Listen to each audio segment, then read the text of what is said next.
Assalamu alaikum, dear students. How are you all? Yes, this is the turn of chapter number 16 today from Goodbye, Mr. Chips. Let's have a quick look on its important points. ये chapter बेटा basically chips की जो second retirement के बाद की ज़िंदगी है उससे रिलेटेड है और ये इसका स्पैन कोई तकरीबन 15 साल पर है और ये सबसे इम्पॉर्टेंट पॉइंट है हमारे पास क्योंकि इसकी सेकंड रिटायरमेंट जो कि इसने ख़ुद से ली थी नवंबर 11 1918 के बाद। तो उसके बाद से उसकी ज़िंदगी मिसेस विकेट के घर में कैसे गुजर रही है यहाँ उसका सारा अहवाल है। In winters would not go abroad. In summers continual visits of old boys. यहाँ पे बताते हैं कि सर्दियाँ चूँकि उसको सूट नहीं करती थी इसलिए बाहर नहीं जाता था मुल्क से बाहर भी। गर्मियों में बच्चे आया करते थे उसके पास। ग्रेगसन का यहाँ पे जिक्र है जो कि इसका स्टूडेंट था और the bell rang for call over और किस तरह से जब बेल बजती थी कॉल ओवर के लिए तो इसकी क्या रूटीन होती थी। The post war decade change in abroad and in England. हम ये पढ़ेंगे कि जब वॉर ख़त्म हुई 1918 के बाद तो क्या तब्दीलियाँ आईं पूरी दुनिया में और इंग्लैंड में। जनरल स्ट्राइक ऑफ 1926 ये 1926 की जनरल स्ट्राइक का क्या सिलसिला है। ब्रुकफील्ड क्यों इसके लिए इम्पॉर्टेंट है और ये इसको क्यों याद रही। Reputation of being a great jester. Jester का मतलब होता है बेटे ऐसा बंदा जो बहुत हंसाता है, जो बहुत हद तक हम ये कह लें कि एक जोकर बन जाता है। तो यहाँ पर उसकी कोई रेपुटेशन ऐसी होगी कि जैसे हर वो बात जो वो करेगा वो एक मज़े की बात होगी। Chips didn't leave Brookfield after 1929। इसका मतलब ये है कि वो वो ब्रुकफील्ड से भी बाहर नहीं गया 1929 के बाद, लेकिन उसके बाद चिप्स विल 1930। ये बहुत ज़्यादा इम्पॉर्टेंट पॉइंट है बेटा इस चैप्टर का कि चिप्स ने 1930 में अपनी जो विल या अपनी वसीयत लिखवा दी या लिख दी। तो वो क्या थी, ये बहुत ज़्यादा इम्पॉर्टेंट है पॉइंट है और इसमें से आपको क्वेश्चन भी आता है मोस्टली इस चैप्टर के अंदर से। 1931-32 ये दोनों साल क्यों इम्पॉर्टेंट हैं, इसमें क्या क्या तब्दीलियाँ आई थी चिप्स की लाइफ में और ब्रुकफील्ड के अंदर। ये चैप्टर काफ़ी लंबा है, हम कोशिश करेंगे इसको जल्द से जल्द पढ़ने की। आप मेरा साथ दीजिएगा। चैप्टर शुरू करते हैं। चैप्टर नंबर 16 है, इसको पढ़ते हैं। आप अपना टेक्स्ट खोलिए और इसमें से जो भी सिनोनिम्स होंगे वो इंशाल्लाह ताला आपके साथ मैं डिस्कस करूँगी, आपके साथ मैं शेयर करूँगी और इसके अंदर जो भी इम्पोर्टेंट पॉइंट्स इससे क्वेश्चन बन सकेगा वो मैं आपको बताती चली जाऊँगी। तो अपना चैप्टर शुरू करते हैं। And now 15 years after that he could look upon it all with a deep and sumptuous tranquility. यहाँ बेटे 15 years आफ्टर दैट, अब ये उसके 15 साल बाद, ये 15 साल बाद क्या है जो कि असल में उसकी जो रिटायरमेंट हो गई थी 1918 में, उसके 15 साल के बाद क्या हो रहा है। ठीक है, यहाँ पर उसको डिस्कस कर रहे हैं कि उसके 15 साल बाद ही could look upon it all with the deep and sumptuous tranquillity. Sumptuous का मतलब बेटे ग्रैंड होता है, ट्रैंक्विलिटी का मतलब कामनेस या सुकून होता है कि वो बहुत ही ज़्यादा अच्छे सुकून के साथ वो सोचता है। He was not ill of course, हरगिज़ वो बीमार नहीं था, only a little tired at times, कभी कभार थक जाता था। And bad with his breathing during the winter months, और जैसे ही मौसम सरमा आता तो उसका सांस उखड़ने लग जाया करता था। He would not go abroad, he had once tried it. बाहर तो वो गया ही नहीं था, ले हाँ एक दफ़ा उसने कोशिश की थी, but had chanced to strike the Riviera during one of its carefully advertised cold spells. लेकिन ऐसा हुआ कि वो सिर्फ रिवरा तक गया था अपने बहुत ही ज़्यादा अनएडवर्टाइज्ड का मतलब होता है बेटे पब्लिश्ड, यानी ऐसी चीज़ जो एडवर्टाइज तो ना की गई हो लेकिन लोगों को पता हो। कोल्ड स्पेल्स का मतलब होता है सर्दियों का दौरा, स्पेल्स का मतलब यहाँ पे दौरा आएगा। I prefer to get my chairs in my own country, और फिर ये कहता है कि मैं प्रिफर करूँगा, तरजीह दूँगा कि मैं अपने ही वतन से या अपने ही मुल्क से सर्दी हासिल करूँ। चिल का मतलब ये हुआ यहाँ पे बेटे सर्दी लग जाना या ठंड लग जाना।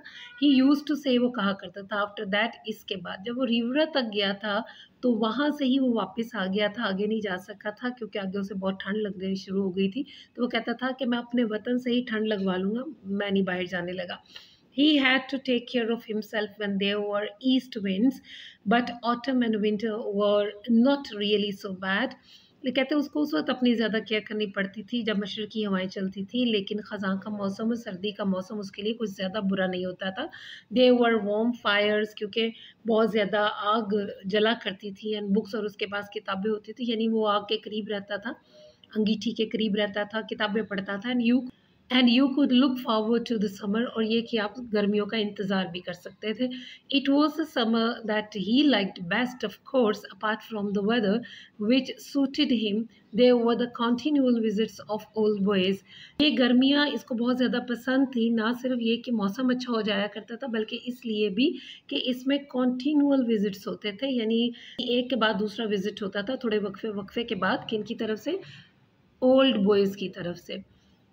Every weekend some of them motored up. हर वीकेंड पे कुछ उनमें से मुराद बेटे बॉयज़ आएगा, उनमें से कुछ लड़के मोटर्ड अप यानी गाड़ी चला के आया करते टू द ब्रुकफील्ड की तरफ, and called at his house, और जाके उसको घर पे मिला करते. बेटे कॉल्ड एट जो है ये फ्रेजल वर्ब है, इसका मतलब होता है किसी के पास जाकर उससे मिलना.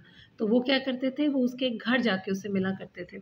Sometimes they tired him if too many came at once. बाज़-औक़ात तो वो उसे थका दिया करते थे अगर बहुत ज़्यादा एक ही वक्त में आ जाते. But he did not really mind. लेकिन वो हरगिज़ भी इसको माइंड नहीं करता था. He could always rest and sleep afterwards. वो उसके बाद रेस्ट भी कर सकता था हमेशा, और साथ सो भी सकता था. And he enjoyed their visits, और उनका आना उसको बहुत पसंद था. More than anything else in the world that was still to be enjoyed. कहते हैं दुनिया की किसी भी और चीज़ से जो कि इसको मज़ा दे सकती थी, उससे ज़्यादा इसको बच्चों का आना, उनका विज़िट करना पसंद था. Well, Gregson, I remember you always late for everything. जैसे उसको याद आता है ग्रेगसन, और ग्रेगसन उसका एक स्टूडेंट था पुराना. वो कहता है कि मैं अभी भी तुम्हें याद करता हूँ, तुम हमेशा हर चीज़ में लेट हुआ करते थे. Perhaps you will be late in growing old. शायद कि अब तुम थोड़ा सा बूढ़ा होने के लिए भी मतलब लेट हो जाओ. वो कहता है कि तुम हर चीज़ में इतना लेट होते थे कि मुझे ऐसे लगता है कि जब तुम बूढ़े होने लगोगे तो तुम उसमें भी लेट कर लोगे, यानी तुम बूढ़े होने में भी लेट हो जाओगे. लाइक मी, मेरी तरह. क्या ख्याल है, यानी वो जैसे उसे गायबाना बातें करता है. And later when he was alone again, और जब वो बाद में अकेला खुद हो जाता, एंड जब वो बाद में अकेला हो जाता दोबारा से, and Mrs Wickett came in to clear away the things, और मिसेस विकेट चीज़ें साफ करने के लिए उनके पास आती. Mrs Wickett young Gregson call, you remember him do you. अब वो मिसेस विकेट से जैसे सवाल करता कि अभी यंग ग्रेगसन आया था, आपको याद है वो कौन है. टॉल बॉय विद स्पेक्टिकल्स, लंबा सा लड़का था, ऐनक लगी हुई थी. ऑलवेज लेट, हमेशा लेट हो जाया करता था. Got a job with League of Nations, where I suppose his dilatoriness won't be noticeable. अब यहाँ पे कहता है कि हमेशा हर चीज़ में लेट हुआ करता था, उसको लीग ऑफ नेशन में जॉब मिल गई है. बेटा ये आपने जहन में रखना है. तो ये कि ग्रेगसन कौन था, ठीक है, उसका स्टूडेंट थे, उसकी स्पेशलिटी क्या था, ऑलवेज लेट फॉर एवरीथिंग. और फिर ये कि उसको लीग ऑफ नेशन में जॉब मिल गई. Where I suppose his deleteriousness won't be noticeable, जहाँ पे उसकी यानी डिले होना, या किसी चीज़ का प्रोक्रास्टिनेशन में चले जाना, या ताख़ीर में चले जाना, यानी उसकी ताख़ीर जो है वोंट बी नोटिसेबल, अब किसी के नोटिस में नहीं होगी, या कोई भी उसको नोट नहीं करेगा. यानी कि वो ऐसी है लीग ऑफ नेशन के जिसमें लोग जो है वो अक्सर थोड़ा लेट हो जाया करते हैं. तो कहते हैं उसकी जॉब भी जो है वो लीग ऑफ नेशन में हो गई है. तो ग्रेगसन को अपने जहन में रखना है जी. आगे बेटे क्या है, and sometimes when the bell rang for call over, और बाज़ औक़ात जब बेल होती हाज़िरी के लिए, he would go to the window and look across the road and over the school fence and see in the distance. वो अक्सर औक़ात क्या करता, वो विंडो के पास जाता और रोड के उस पार देखता, सड़क के, और स्कूल के फेंस को देखता, फेंस यानी बाड़ वगैरह को, and see in the distance, और दूर फासले से देखता, thin lines of boys filing past the bench, और वो दूर फासले से लड़कों की बारीक लंबी कितार को फाइलिंग पास्ट यानी करीब से गुजरते हुए बेंच के देखता. New times new names but the old ones still remained. नया टाइम है यानी नया वक्त है, नए नाम है, लेकिन पुराने नाम अभी भी उसके जहन में है। वो फिर उनके नाम जैसे पुकारता है कि Jefferson, Jennings, Jolyon, Jupp, Kingsley, Primus, Kingsley, Secundus, Kingsley, Tertius, Kingston, where are you all, where have you all gone to? किधर हैं ये सारे, ये सब किधर चले गए हैं आप लोग? Mrs wicket, bring me a cup of T just before prep, will you please? Mrs wicket, क्या आप मेरे लिए प्रेप से पहले चाय का कप लाएंगी? क्या आप ऐसा करेंगी? मेहरबानी होगी जी। फिर अगले पैराग्राफ में क्या कहता है? The post war decade swept through with a clutter of change. The post war decade, ये हमने बेटे इंपॉर्टेंट पॉइंट्स में पढ़ा था कि हमने पोस्ट वॉर डेकेड के बारे में पढ़ना है। What is this post war decade? Decade का मतलब होता है the duration of 10 years. Post war यानी जंग के बाद का, जंग के बाद के 10 साल कैसे गुजरे। With a clatter of change, clatter का मतलब होता है बेटे शोर, बैंग, नॉइज़, तब्दीलियों के शोर के साथ। एंड मेल एडजस्टमेंट्स का मतलब बेटे ये मिस एडमिनिस्ट्रेशन होती है। Chips as he lived through it, चूँकि चिप्स इसके अंदर से गुजरा था, was profoundly disappointed when he looked abroad, वो बहुत ही ज़्यादा डिसअपॉइंटेड था, मायूस था। व्हेन ही लुक्ड अब्रॉड, जब वो बाहर के मुल्कों को देखता। हमने बेटे मेन पॉइंट्स में पढ़ा था ना कि पोस्ट वॉर डेकेड में बाहर क्या तब्दीली आई, यानी इंग्लैंड से बाहर या ब्रुकफील्ड से बाहर, वो उसको भी बयान करेगा, और उसके बाद जो इंग्लैंड में चेंज आया वो उसको भी बयान करेगा। अब यहाँ बता रहे हैं कि बाहर क्या चेंज आया। The Ruhr, Chanak, Corfu, there was enough to be uneasy about in the world. The Ruhr, ये बेटे ये 3-4 नाम हैं जो मुख्तलिफ एरियाज़ के हैं दुनिया के। यहाँ रोहर जो है ये बेटा ऐसी इंडस्ट्रियल और कोल माइनिंग रीजन था जो कि जर्मनी के अंदर वाक़या था। और कॉर्फू जो है ये बेटे ग्रीस आइलैंड है। There was enough to be uneasy about in the world। अब ये तीनों इलाकों के नाम लेके कह रहा है कि इनकी वजह से दुनिया में काफ़ी अनईजी यानी बेचैनी या रेस्टलेसनेस पाई जाती है। But near him at Brookfield and even in the wider sense in England, लेकिन उसके करीब और इससे भी बढ़कर जर थोड़ा सा अगर हम बड़े पैमाने पे देखें तो इंग्लैंड में इस पोस्ट वॉर डेकेड में क्या हुआ। ठीक है, अभी हमने क्या देखा, हमने एब्रॉड की बात देखी कि इसमें 2-3 इलाकों का नाम लेके मिस्टर चिप्स क्या बता रहा है कि इसकी वजह से दुनिया में काफ़ी ज़्यादा बेचैनी है। अब वो इंग्लैंड की बात कर रहा है। ठीक है, पोस्ट वॉर डेकेड में इंग्लैंड में क्या हुआ। In England there was something that charmed his heart because it was old and had survived. England में कुछ ऐसा हुआ जिसने इसके दिल को इत्मीनान दिया। चार्म्ड का मतलब बेटे सेटिस्फाई करना, because it was old and they had survived, क्योंकि इंग्लैंड बहुत पुराना और अभी भी कायम दायम था। More and more he saw the rest of the world as a vast disarrangement for which England had sacrificed enough. जितना ज़्यादा वो बाकी दुनिया को देखा करता उतना ही ज़्यादा जो वास्ट डिसअरेंजमेंट है, ये बहुत ही ज़्यादा बदनज़मी जो है, for which England had sacrificed enough, और इसके लिए इंग्लैंड ने बहुत ज़्यादा कुर्बानियाँ दी। एंड परहैप्स टू मच, और शायद काफ़ी ज़्यादा कुर्बानियाँ दी। बट ही वो सेटिस्फाइड विद ब्रुकफील्ड, लेकिन वो इस ब्रुकफील्ड के साथ बिल्कुल सेटिस्फाइड था, यानी उसको बहुत ज़्यादा इत्मीनान था। It was rooted in things that had stood the test of time and change and war. ये ऐसे मामलात में भी अपने आप को यानी जड़ अपनी मजबूत रखा उसने, जब वो वक्त का, तब्दीलियों का और जंग का ज़माने का टेस्ट इंसान के साथ होता है या लोगों के साथ होता है, उस ज़माने में भी ब्रुकफील्ड जो है वो अपनी आप में कायम रहा। Curious in the deeper sense how little it had changed.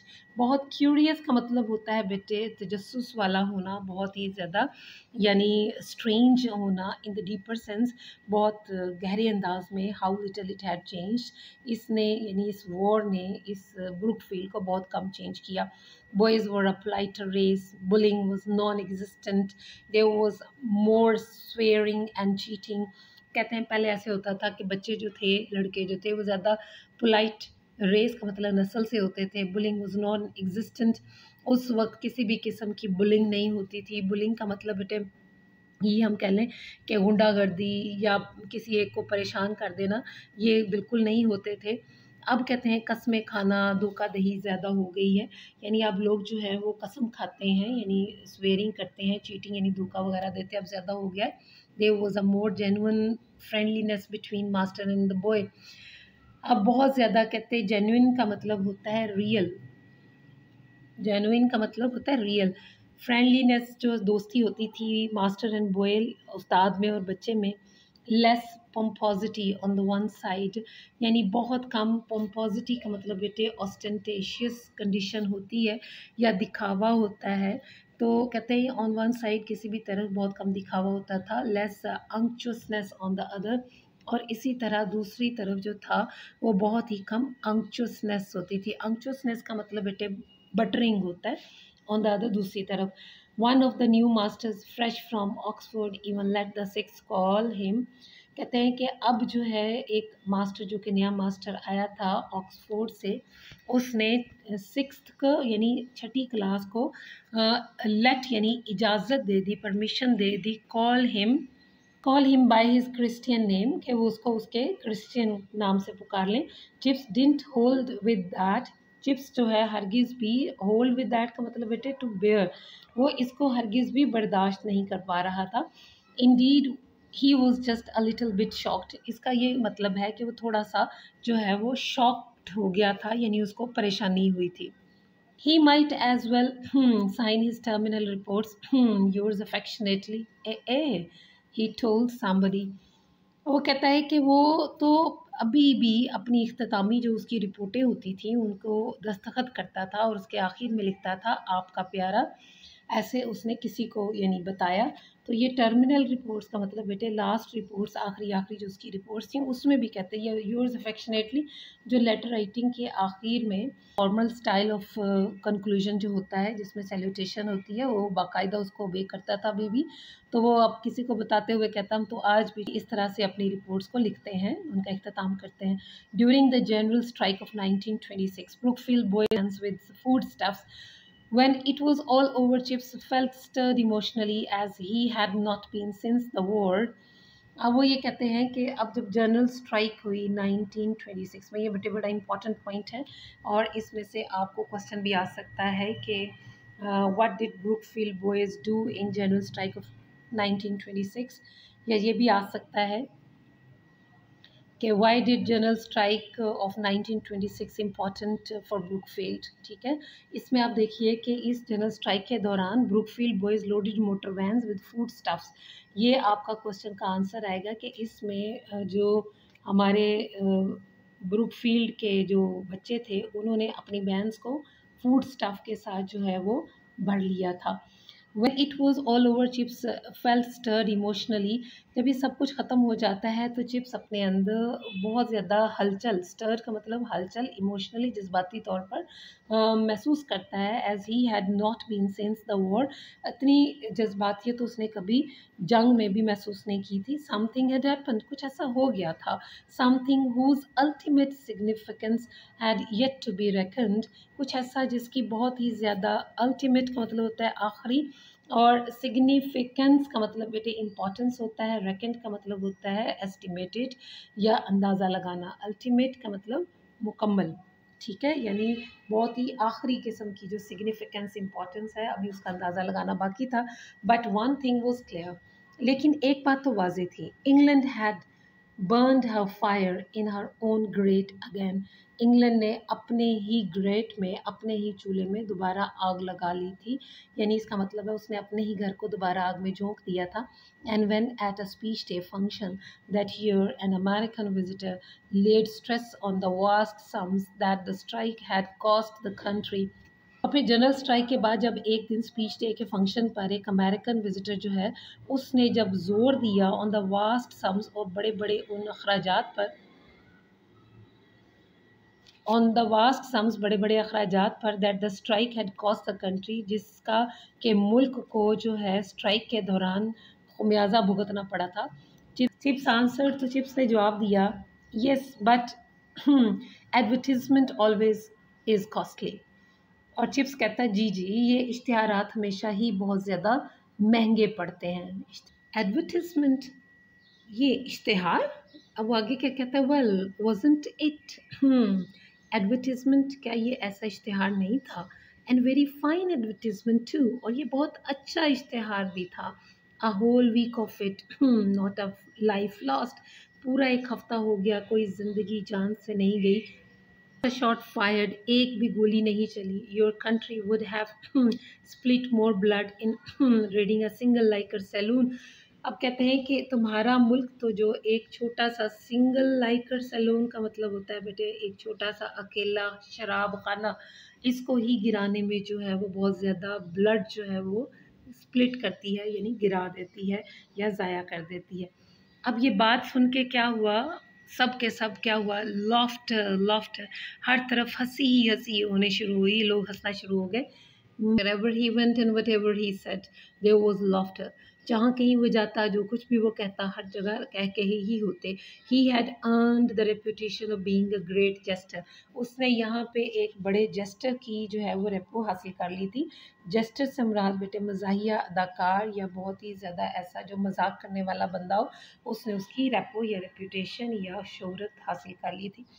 And just were expected of him, और मजाक उसी से तवक्को किए जाते थे, उसी से उम्मीद लगाई जाती थी कि ये मजाक करेगा।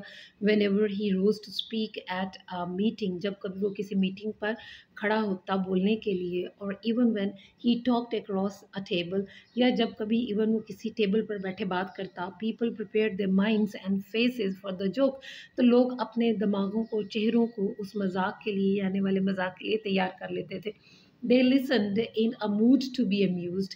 वो उसको इस मूड में सुनते कि जैसे अब हमने amused होना है, यानी बहुत ज़्यादा हमने इंजॉय करना है। And it was easy to satisfy them, और उनको सेटिस्फाई करना तो उसके लिए बड़ा ही आसान था।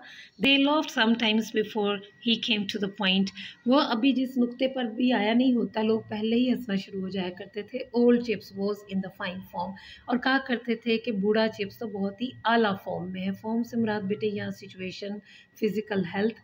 दे वुड से, वो कहा करते आफ्टरवर्ड्स, उसके बाद। Marvellous the way he can always see the funny side of things. Marvellous का मतलब बेटे बहुत ज़्यादा हैरत वाली बात है, शानदार बात है, कि जिस तरह से वो हर चीज़ का फ़नी साइड जो है, वो हर चीज़ का मज़ाहिया रुख जो है वो देख लिया करता था।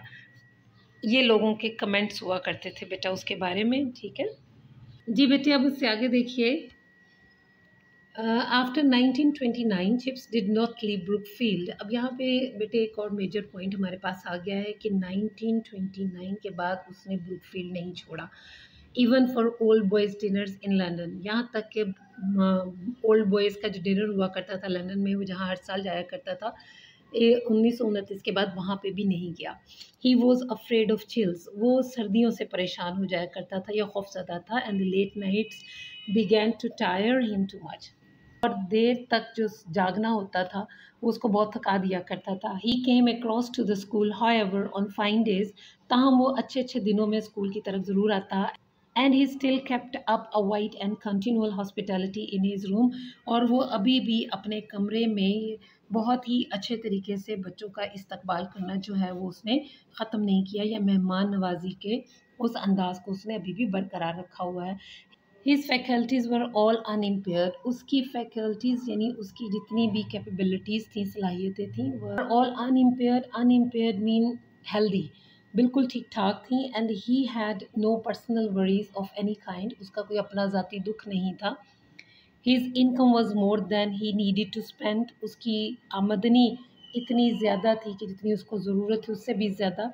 His small capital invested in guilt aged stocks, इसकी जो थोड़ी सी कैपिटल यानी जो सरमाया था इन्वेस्टेड, जिसको उसने इन्वेस्ट कर दिया था, लगा दिया था। गिल्ट एज्ड का मतलब बेटे यहाँ पे आएगा सुपीरियर वैल्यूएबल। स्टॉक्स का मतलब बेटे कॉरपोरेशन या बिजनेस आ सकता है, कि उसका थोड़ा उसका पैसा जो था या उसकी आमदनी जो थी उसकी ज़रूरत से कहीं ज़्यादा थी, और थोड़ा बहुत सरमाया जो उसने अच्छी कारोबारी स्कीमों में लगा दिया था। Did not suffer when the slump set in, उसकी रकम उस वक्त भी ज़्यादा सफ़र या परेशान कुन हालत में नहीं आती थी जब स्लम्प यानी स्लैक सीज़न या कसाद, या ये कह लें कि जब बहुत नुकसान का सा ज़माना आ जाता। He gave a lot of his money away, उसने अपनी बहुत ज़्यादा रकम जो है वो खैरात कर दी या दे दी। To people who called on him with a hard luck story, उन लोगों को जो कि उसके पास बहुत ही ज़्यादा हार्ड लक स्टोरीज़ लेके आते, यानी बहुत बदकिस्मती वाली कहानियाँ। टू वेरियस स्कूल फंड्स, और उसने अपनी रकम बहुत सारे स्कूल फंड्स को भी दे रखी थी। And also to the Brookfield mission, और साथ उसने ब्रुकफील्ड मिशन को भी अपनी रकम दे रखी थी। तो यहाँ पे बेटे आपको क्वेश्चन बन सकता है आपके लिए कि वो अपनी रकम कहाँ कहाँ खर्च करता था। तो पहली बात ये कि वो लोग जो उसके पास हार्ड लक स्टोरीज़ लेके आते थे उनको देता था। ये कि वेरियस स्कूल फंड्स में दिया करता था। और उसके बाद ये कि बेटा उसने ब्रुकफील्ड मिशन में भी अपनी रकम को जो है वो खर्च किया करता था। इन 1930 ही मेड हिज विल। अब ये बेटे बहुत ही इंपॉर्टेंट पॉइंट आ रहा है बेटा, 1930 और हिज विल, ठीक है, ये बहुत इंपॉर्टेंट पॉइंट है, आपका इसमें से क्वेश्चन बनेगा पेपर में। Except for legacies to the mission and to Mrs. Wickett, he left all he had to found an open entrance scholarship to the school. अब ये उसने वसीयत ये लिखवाई कि मिशन और मिसेस विकेट के लिए विरासत के अलावा इसने जो कुछ उसके पास था स्कूल में खुले दाखिले के लिए वक्फ कर दिया, ठीक है। तो इसका मतलब है ये खुले दाखिले का जो स्कॉलरशिप था उसके लिए उसने बाकी सारी रकम वक्फ की। इसके अलावा लेगेसीज किसको दी बेटे, मिशन को दी और मिसेस विकेट को दी, ठीक है। अब अगर आपसे एक पेपर में क्वेश्चन आता है कि what was his will in 1930, तो आपने क्या जवाब देना है, he made his will in 1930 in which except for legacies to mission and to Mrs. Wickett, he left all he had to found an open entrance scholarship to the school, ठीक है। तो 1931-32 जो है वो इसके एज अ जेस्टर जो है वो इसकी रेपो को यहाँ क्लियर कर रहे हैं किस तरह से था वो। तो ये कुछ ज़्यादा इम्पॉर्टेंट नहीं है लेकिन एक आध सवाल इसमें बन जाएगा, वो मैं आपको बताती हूँ कि जी लोग उससे पूछते हैं what do you think of Hoover साहब। हूवर जो है बेटे ये यूएस प्रेसिडेंट हुआ करता था जो कि 31st प्रेसिडेंट था, एडगर हूवर। और इसके बारे में जैसे पूछते हैं लोग कि आप उनके बारे में क्या कहते हैं, फिर ऐसे ही खाम खा वो पूछते हैं do you think we shall never go back to gold, क्या आप समझते हैं कि हमें कभी सोना वापस मिल जाएगा। How do you feel about things in general sir. जनाब आप आम तौर पर मामलात के बारे में क्या जानते हैं। See any break in the clouds, क्या आप समझते हैं कि क्लाउड्स यानी ख़तरात में किसी किस्म का कोई कमी आ सकती है। When is the tide going to turn Chips old boy, ए बूढ़े लड़के चिप्स हालात कब बदलेंगे। यहाँ टाइट का मतलब बेटे सिचुएशंस हैं। You ought to know with all your experience of things, ये सब सवाल ऐसे लड़के करते थे जैसे कि वो कहना चाह रही हूँ कि आपको तो सब पता होना चाहिए with all your experience of things, के मामलात में जो आपका तजुर्बा है इसके ज़रिए से आपको सब पता होना चाहिए। जी आगे देखते हैं बेटे, इससे आगे क्या कहते हैं, उसके साथ लोग किस तरह से सलूक करते हैं, क्या क्या बातें करते हैं उसके साथ। They all asked him questions as if he were some kind of prophet and encyclopedia combined. वो सब ऐसे उससे सवालात किया करते थे जैसे कि वो एक किस्म का कोई प्रॉफिट यानी कोई ऐसा जिसको अलका होता है वही आती है, प्रॉफिट है, एंड इंसाइक्लोपीडिया जिसके अंदर हर किस्म की इंफॉर्मेशन मौजूद है, कंबाइंड इकट्ठा, यानी वो समझते थे जैसे ये कोई प्रॉफिट या इंसाइक्लोपीडिया इकट्ठा ही है। मोर इवन दैन दैट, हत्ता कि वो इसके बारे में इससे भी ज़्यादा तसव्वुर करते थे। For they liked their answer dished up as a because के मीनिंग में है क्योंकि उनको अच्छा लगता था कि उनको उनके सवालों का जवाब एक मजाक के तौर पर डिश अप कर दिया जाए यानी दिया जाए। ही वुड से, तो वो कहा करता, well Henderson when I was a much younger man there used to be someone who promised people 9 pence for 4 pence। यहाँ कहता है कि हेंडरसन जब मैं नौजवान हुआ करता था तो एक आदमी होता था जो लोगों को 4 पैसों की बजाय 9 पैसे दिया करता था। I don't know that any body ever got it, मुझे नहीं पता कि कभी किसी ने ऐसे हासिल किया या नहीं, but our present ruler seem to have solve the problem of how to give 4 pence for 9 pence। लेकिन हमारे मौजूदा रूलर्स यानी हुक्मरानों ने ये मसला हल कर दिया है इस तरह से कि वो अब 9 सिक्कों की बजाय 4 सिक्के दे रहे हैं। लॉफ्टर, तो एकदम से लोग हंसना शुरू हो जाया करते थे। Sometimes when he was strolling about the school some boys of the cheekier kind would ask him questions merely for the fun of getting chips latest to retail। बाज़ दफ़ा जब वो स्कूल में स्ट्रॉल अबाउट यानी walk कर रहा होता, small boys of the cheekier kind, cheekier का मतलब बेटे या शरारती या नोटी आएगा कि कुछ बच्चे जो छोटे होते थे और बहुत ही शरारती होते थे, वुड आस्क हिम क्वेश्चंस, वो उससे सवालात करते, merely for the fun of getting Chips latest, सिर्फ इस मजाक के लिए कि वो चिप्स का लेटेस्ट यानी नया मजाक लेटेस्ट हासिल कर लें, नया मजाक हासिल कर लें, टू रीटेल किसी और को बताने के लिए। जी बेटे, ये देखिए कि हमें ये चिप्स नज़र आ रहा है जो कि खिड़की में बैठा हुआ है और सामने अंगीठी है जिसमें आग जली हुई है और वो चाय का कप पी रहा है, केतली है चाय की और कुछ चीज़ें पड़ी हुई हैं, ऐनक लगी हुई, मफलर उसने पहना हुआ है और साथ कोट है, जिससे पता चलता है कि सर्दियों का मौसम है। और वो अपने घर में यानी मिसेस विकेट के घर में, जो कि उसने कमरा किराए पे लिया हुआ था, उसमें वो बैठा है और आराम कर रहा है और उसका चेहरे पे बहुत ज़्यादा इत्मीनान और जिसे कह लें कि तमानियत सी महसूस हो रही है। अब किस तरह से लोग इसके बारे में बात करते हैं, इससे इससे बात करते हैं कि please what about the 5 year plan. जनाब, अब हमें ये भी तो बताएं ना कि 5 साला मंसूबे के बारे में आप क्या जानते हैं। You think Germany wants to fight another war? आपका क्या ख्याल है कि जर्मनी एक और जंग लड़ना चाहता है? Have you been to the new cinema sir? Sir, आप नए सिनेमा में कभी गए?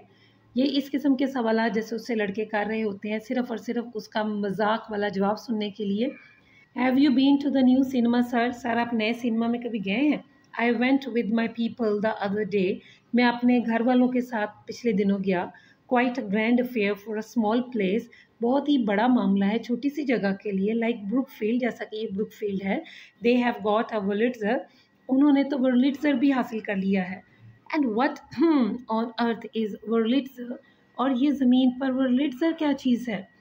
It's an organ sir, a cinema organ. ये एक ऑर्गन है, एक इंस्ट्रूमेंट है जनाब। ऑर्गन का मतलब यहाँ पे आप इंस्ट्रूमेंट कर लें। आ सिनेमा ऑर्गन एक सिनेमा में इस्तेमाल होने वाला इंस्ट्रूमेंट है। Dear me, I have seen the name on the hoardings.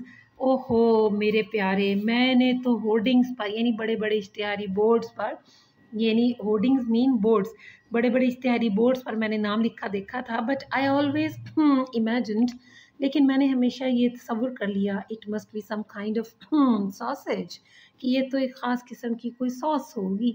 Laughter, इस पे भी बच्चे हंसना शुरू हो जाते। Oh there is a new Chips joke, you fellows a perfectly lovely one. ये देखें फिर चिप्स का एक नया लतीफ़ा। ए साथियों, बिल्कुल एक प्यारा लतीफ़ा। I was guessing to the old boy about the new cinema and, मैं तो इस बूढ़े लड़के से नए सिनेमा के बारे में बात कर रहा था। और यानी यहाँ पे वजह से ख़त्म कर देते हैं कि चिप्स की इस किस्म की अब रेपो हो गई थी कि वो जो भी बात करता था बच्चों के लिए एक मज़े की सी बात होती थी। और इस तरह से ये सिलसिला चल रहा था 1931-32 में। ठीक है, अब बेटे हमारा ये जो है वो चैप्टर ख़त्म हुआ, तो अब इसमें से जो सवाल बन सकते हैं मैंने आपको चैप्टर के अंदर भी बताया। अभी भी देख लीजिए कि when did mister chips make his will and what was it. Mister chips ने अपनी विल कब बनाई और ये क्या थी? हमने पढ़ा था बेटे 1930 मेड हिज विल, और उसमें फिर वो पूरा सेंटेंस जिसमें हमने पढ़ा था, except of legacies to the mission and to Mrs Wickett he left all he had to found an open entrance scholarship to the school. What sort of humor did Chips make as a gesture? वो एक gesture के तौर पर या एक humerus के तौर पर किस किस्म का मज़ाक जो है वो क्रिएट करता था? तो ये हमने बेटे पढ़ा है कि वो अपने लतीफ़े पर लोगों को हंसाया करता था, चूँकि उसका हाफ़ज़ा बहुत ज़्यादा था। इस वजह से वो लतीफ़े बना लिया करता था, उस बात से दूसरी बात को रिलेट करके। इस तरह से लोग हंसते थे और जब भी वो बोलना शुरू होता लोगों को उम्मीद होती कि अब कोई ना कोई नई बात जो है वो उसकी तरफ से आएगी। तो इसको आप ऐसे कर सकते हैं कि people remained always ready to laugh at Chips jokes. He made jokes like mnemonics. Wherever he went and whatever he said, there was laughter. Sometimes people laughed even he had not started speaking. Thus, he earned the reputation of being a great jester. What did Chips tell about Gregson? Gregson के बारे में chips हमें क्या बताता है? तो बेटा Gregson के बारे में हमने पढ़ा था कि he was always a late comer and nowadays he was tall and had spectacles on his eyes. और ये भी हमने पढ़ा था कि now he had a job in League of Nation. और ये भी हमने पढ़ा कि चिप्स कहता है कि now his delay would not be mentioned in that work place. What do you know about general strike? General strike के बारे में आप क्या जानते हैं? देखिए, हमने पढ़ा था कि जनरल स्ट्राइक के दौरान जो है Brookfield boys loaded motor vans with food stuffs, हमें ये पता है, ठीक है। और हमने साथ क्या लिखना है कि it was general strike in 1926। Discuss some changes in the Brookfield after the World War One. अब वर्ल्ड वॉर वन के बाद जो है वो ब्रुकफील्ड में किस किस्म की चेंजेस आई थी? हमने ये बेटा पढ़ा था चैप्टर में कि after World War One boys became bit politer, bullying was non existent, there were more swearing and cheating, there was a more genuine friendliness between master and the boy.